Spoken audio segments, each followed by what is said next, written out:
High school, sumali kami ng dance contest, tapos siya talaga yung darling of the crowd. Kasi Ang ganda. Ano man o? Okay. You know what? What I appreciate. Wow! Alam mo kung na-appreciate ko? Paki-Gcash na lang. Aray. Ibang klase po sarap dito. naman po ng food. Okay.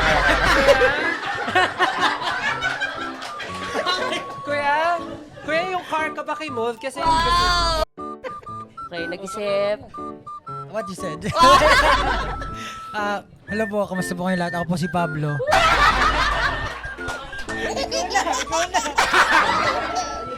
direct dito ka nag-purple, oh. Purple yung blush mo dito, oh. I believe I can fly. Tama rin yan, tama rin. Magaling. Kakagigil kayo Ilan taon na ba kayo? I believe I can fly, sabi niya po. Ayaw nga pal. Hindi naman Backstreet Boys yun. Sorry, sino po NSYNC yun? yun! Charing! Hindi, gumuhit na sa Alexa yung lakad niya, ano na, yung tornilyo na, gano'n. Nakakaganda ng boses yun. Hindi, pero yun, aray ko. Ano ba to? Pero maganda nga tayo yung boses dahil kumain siya ng...